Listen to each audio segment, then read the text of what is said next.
story was sent in by someone from Colorado for the story. We're just going to call them C, and they said that this took place in 2017. At that time, they were living with their dad in a pretty well-populated area, but their dad was dating this lady who they said we can just call Ashley. Ashley didn't live in that city. She lived up in the Colorado mountains, and where she lived was very rural. She didn't have a neighbor for miles, and to get to her house was this long driveway, which she kept security cameras on at all times.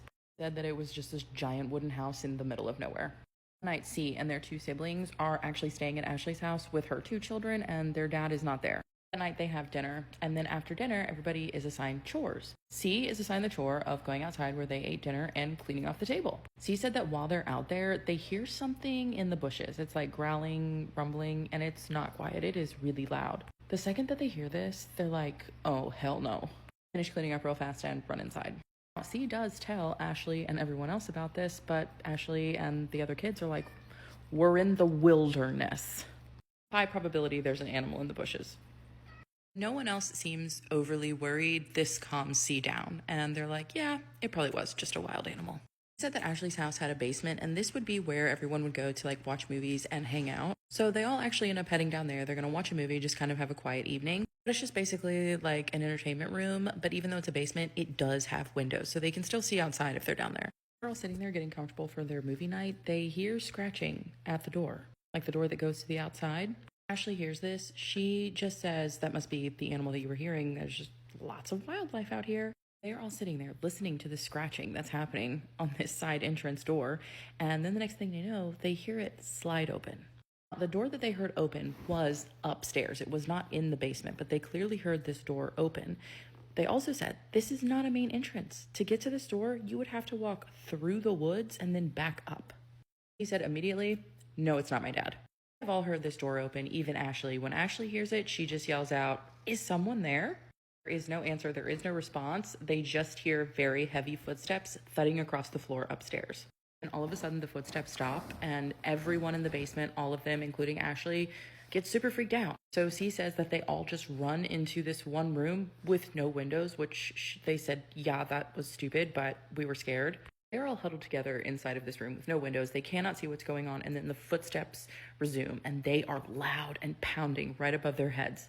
He says that they are absolutely terrified. C and their siblings are just praying. Ashley's got her phone out. She's calling 911. They're all still in this room, and then they hear the footsteps stop at the top of the stairs. They're all being as quiet as they possibly can, but then they hear this thing start to descend down the stairs. They can hear it taking each step very loudly, very heavy, very slowly. He and their sister had no idea what to do, so they just start screaming prayers.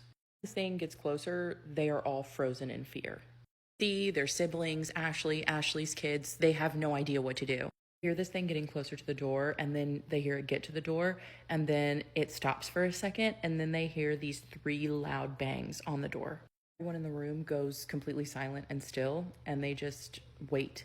He said that everything was quiet for a few moments. Then they hear this thing, whatever is knocking on the door, start to go back up the stairs. They listen to it walk through the house and then leave out the other side.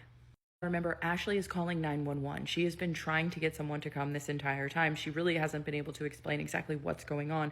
But once this thing leaves and they hear it walk out of the house, she's able to tell them, like, you need to get somebody here, like, ASAP. And they do. The authorities come out. They search the house. They search the property. They're there, like, in a jiffy. They find nothing. Nothing. The only thing that they find are scratch marks near a window and scratch marks on the floor. That's it. Then Ashley says, I have security cameras. So they go and they pull up the security camera footage and everything is fine. You can see clearly. And then about the time when this thing shows up, it just goes completely black and glitches and then goes back to normal. They catch nothing. Authorities have no explanation. The security cameras caught nothing. 2 years later, C is talking with their brother about this incident and what happened.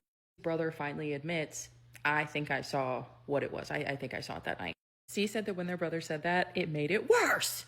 But brother describes what he saw, and what he saw was a tall black figure that was hunched over, not a shadow, like darker than the dark, had glowing bright blue eyes, really long fingers with what looked like long fingernails on it, but you couldn't tell where the fingernails ended and the hand began because it was just so dark.